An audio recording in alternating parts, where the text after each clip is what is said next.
Well, after Bruce, your you day switched of it up on work me outside, today. you know? You switched it up on me. How did meeting go last night? Well, the idea is I'm gonna get Andrew over here and it's gonna be the Brueggemann Bolken Bornemann thing. Ooh, All right. And see what the minutes turn out to be. Then, It's a good yeah. challenge. that's a lot of bees. Oh, Ed, you thanks. ready? Okay. All right. Looks like we're ready in the back. Good evening. You're at a Plan Commission of the City of Wausau. It's Tuesday, September 16th, 2025. It is 5:03 p.m. City Hall, Council Chambers. We have a quorum present.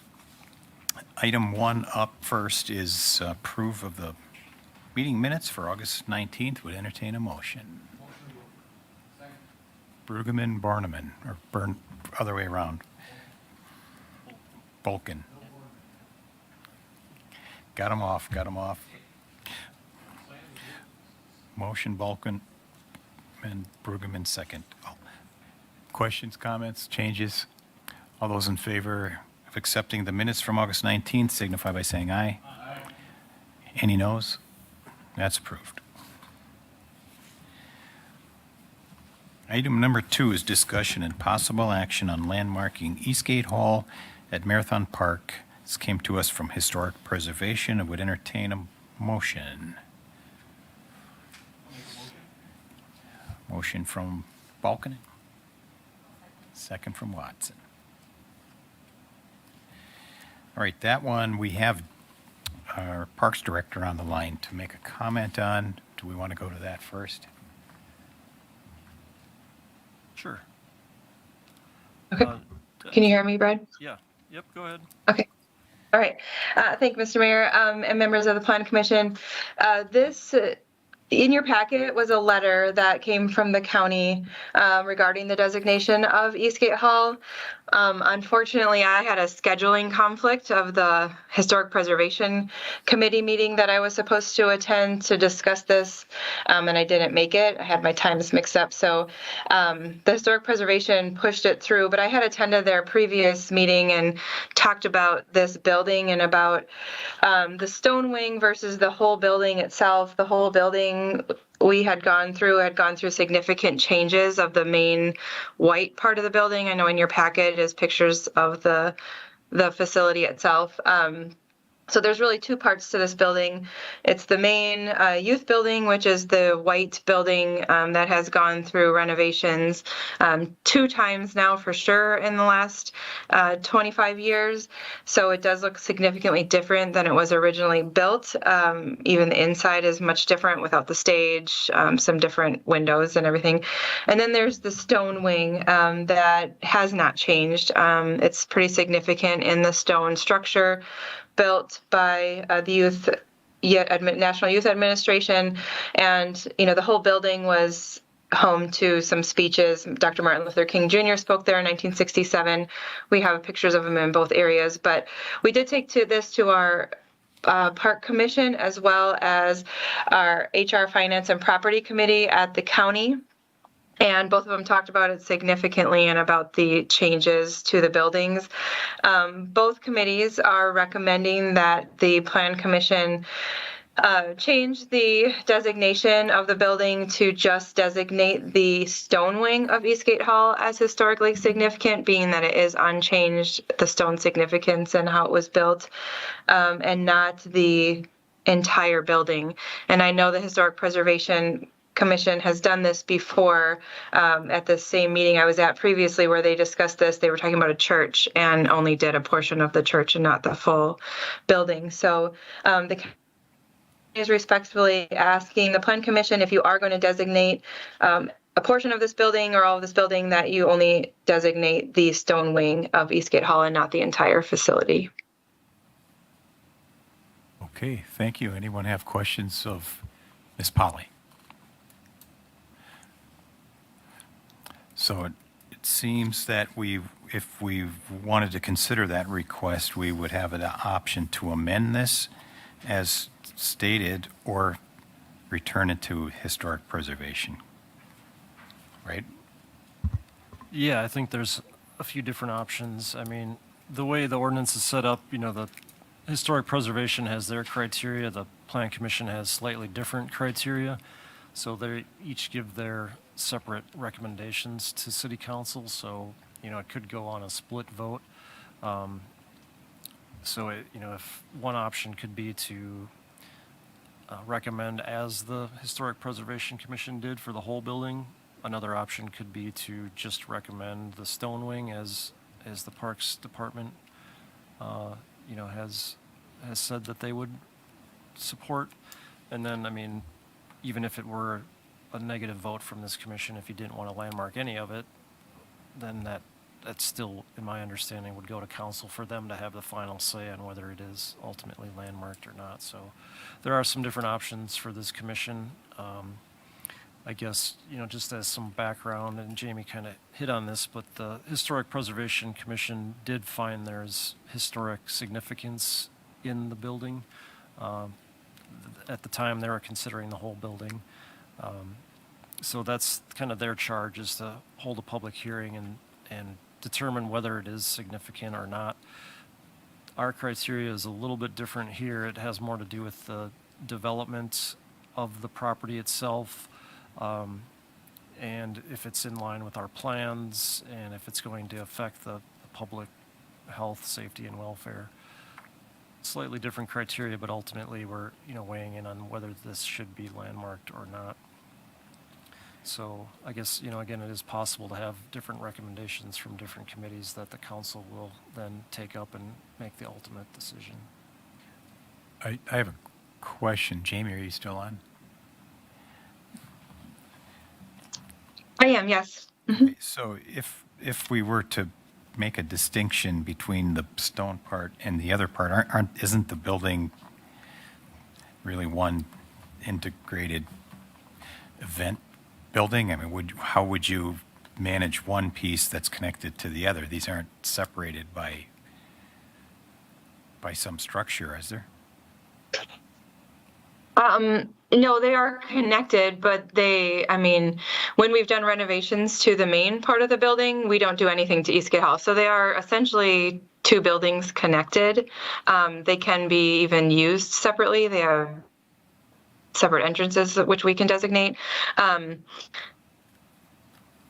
Really, this comes into play if we are going to do anything major as far as a construction project on the buildings, which I don't really see the county doing. We just did a big upgrade, and essentially the building stayed, similar in shape. We upgraded the windows, the floor, and the ceiling, lighting, air, our heating system, stuff like that, which is part of the building. We didn't do anything in the youth building, so I guess our work is a lot, or not in the youth building, in the stone wing. It is connected, but it can be separated. It's kind of two use areas of the building. And I don't know, Brad, you maybe can speak to that better with like that St. John's, I believe it was, that the Historic Preservation had an addition on to that only designated a portion and not the addition. Sure. Yeah, we have 30 some local landmarks in the city right now, and there are a handful that actually do distinguish between different parts of the building. East High is one example. It's just the 1936, I believe, original structure, not any of the later additions. And there's two churches that do the same thing as the original structure. So I think what that does is, signal to future commissions and councils that, that's kind of the most important part of the building. They're less concerned with the additions because they're not as historically significant. They're really, the important part is, and a lot of times, the original or the older part of the building. And again, designating just that part, signifies again that should be of concern from a historical significance. In practicality, there is not a lot of difference because, especially since they're attached, if there are renovations to the other additions or the parts that aren't necessarily landmarked, it still goes through a similar process because it is connected, and there's some language in the ordinance that says, if it affects the landmark or if it's on the same property as a landmark, then it should be reviewed. But again, that distinction, other commissions and councils have felt important just to let future people know that, this is the part that should be focused on. if that makes sense. So if this were to pass here, it still could be changed at council or amended. Yes, yep. Or they could send it back, I guess, in theory. But I would say it should, no matter what happens here, it would go to council, whether that's a split vote or a similar. So, Brad, relative to the plan commission's responsibilities, yeah, if we think about the designation of the property interfering with orderly development of the city, how does this, or does it conflict with, didn't the Marathon County approve kind of their west side master plan? And isn't that part of, I think that was like 22 or 23? Isn't that part of it? Does this conflict with any of it, or does it restrict any of what's already been agreed upon redevelopment plan, while not acted on yet? Does it interfere with that? yeah, that's a good question, and that's exactly the type of things that we should be looking for. In the criteria here on the screen, letter B is how does it affect parts of various plans, master plans, redevelopment plans.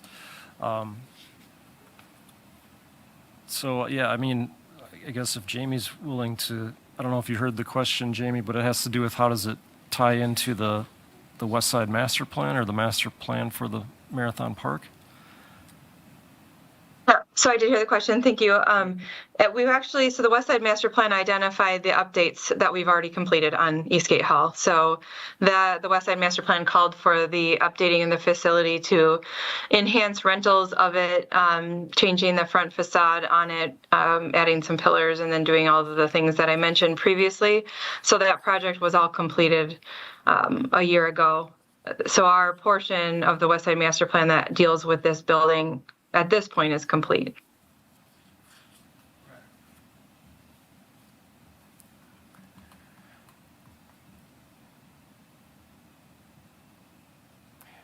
We have a motion and a second on the floor. Any offers to adjust that? Could we, I'm not sure if we did, or could we clarify what the motion is exactly? If, I don't remember that one was made, was one made? Oh, We did have a motion okay. on the as it was presented.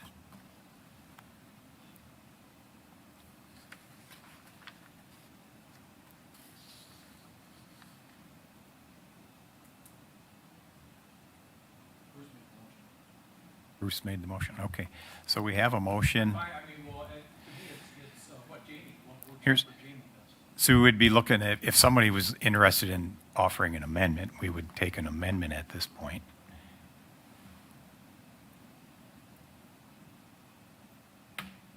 Okay. Because the I- way it's I'd- written in the packet, it's written as we're accepting the whole thing. So if we're going to change it, we would need to amend that recommendation. I would move to make an amendment to the original motion to just include the stone, what's it called? The stone Wing? stone wing, and not the entirety of the building. Okay, motion to amend from Watson for the stone wing only. Looking for a second. I'll second. Second from Balkan. Further discussion? No, we'll vote on the original. So any questions on the amendment? Any other comments on that? Is that clear? Okay, all those in favor of amending to accept the stone portion only of the Eastgate Hall, signify by saying aye. Any opposed? We have one no. Okay, so now we are on the main motion, and that is to accept the landmarking of Eastgate Hall as amended to mean the stone portion only. Any further on that? All those in favor of landmarking Eastgate Hall as amended signify by saying aye. And those not in favor? And one no.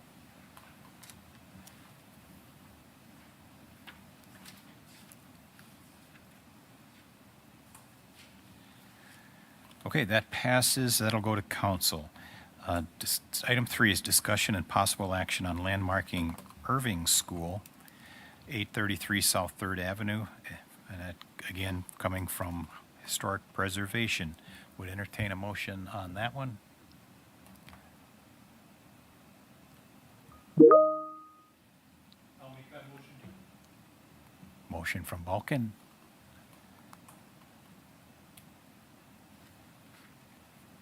Not seeing a second. Last chance. For lack of a second, that fails. That is not, it does not fail. We are not taking it up. Item 4, discussion and possible action on approving a sculpture on the River Edge Trail, Parks and Rec. It came from Parks and Rec and Arts Commission. I think it passed unanimously in both. I'm not sure what the Yeah. motion from Brueggemann, I'd second it. second from Watson. Discussion. Brad, you want to give a little overview for the public? Sure, yeah. So, yeah, last night the Arts Commission did take this up. We didn't have the minutes ready, but ultimately they did recommend in favor of approving the sculpture at the proposed location. There was just some discussion about some of the details around, the making sure that it's historically accurate. They had a couple suggestions, but nothing to hold up the approval of the process. The Parks and Rec Committee previously also looked at it and recommended approval as well. So we've always run it through Plan Commission prior to council based on a statute that we've cited before. Any dedication of statues, memorials, etc., should come here for approval and go to council. And I guess just a final note, we will be looking at a written agreement with the foundations. The Walter Alexander Foundation and Judd S. Alexander Foundation are funding the sculpture in its entirety. They're just asking that the city relocate the boulders that are on the site currently and then help them with running the electricity to the base of the sculpture. Again, all of that, the base and the sculpture itself will be provided by the foundations. So I guess that's it in a nutshell, if anyone has any questions. Questions on that? Mr. Balkin? I didn't have my grand overview of the River Life area. What is that space that's outlined? What is that proposed that would be right That's- behind the proposed sculpture? That's the potential Vanguard project, so it would be a two apartment complexes there, similar to what River Life is, size-wise. Yeah, and that zoomed in area, that right now there's a junior achievement. There's plaques there for junior achievement. It would be separated by a landscape buffer right behind there. This is the node to Barker Stewart Island. There's a bridge out there, so it'd be on the river side of the trail, so it wouldn't interfere with any private development. Again, the only thing that's there are the boulders that can be relocated.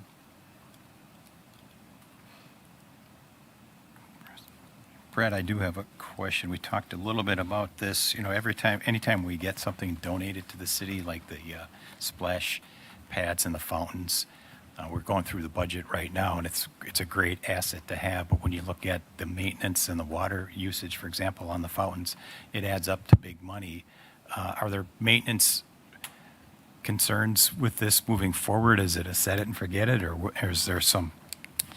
Sure. Yeah. Yeah, so the sculpture would be made of bronze, very similar to the kayaker sculpture that's out on Washington Street. And right now, Parks does maintain that in-house. It just requires washing and waxing that they do every year. And so it could potentially be done in-house depending on their schedule and the complexity with this one. If they can get to the top, it's over 10 feet tall.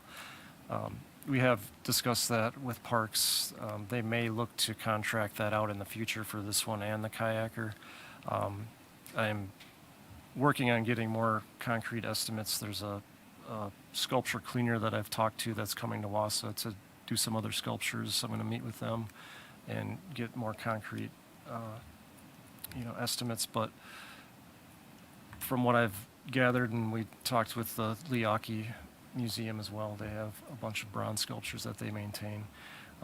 The maintenance is usually once a year. It maybe could be extended to once every 2 years, depending on how dirty it gets out there, and how shiny and new we want to keep it. Some sculptures develop a patina, and that's okay, generally, as long as it's not too much. So depending on how well we want to maintain it and the budget, it could be extended every couple of years. And from what I've seen, it may be a couple $100 to maybe $1,000 each time per sculpture. Again, if we did contract it out from a national cleaning person. But again, that's kind of variable, and nothing would really be required until a couple of years in the future. Assuming they get the approvals from the city, they would the sculptor would build it within the next 11 months and deliver it to Wausau, and it wouldn't need a cleaning for another year or more after that. So it would be a few years in the future that we'd need to do the first cleaning, I guess. And otherwise, maintenance otherwise would be minimal. They're asking for a spotlight to be. They're going to look at the light, but we're going to run electricity to it. So really, there's not much maintenance to go into it once it's there. Okay, thank you. Anything else on that?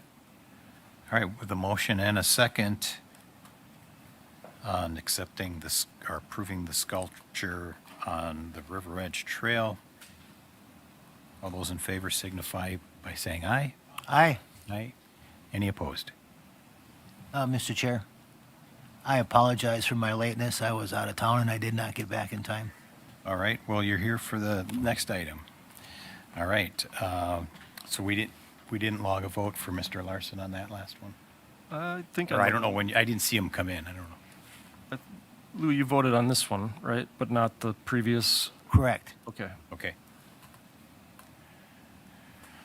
All right, so item 5 is informational presentation to summarize the zoning review completed by Solmart. Carrie Edmondson. Yes. Thank you, Chair Denny, members of the Planning Commission. So we are embarking on Soul Smart designation at the request of the Sustainability, Energy, and Environment Committee.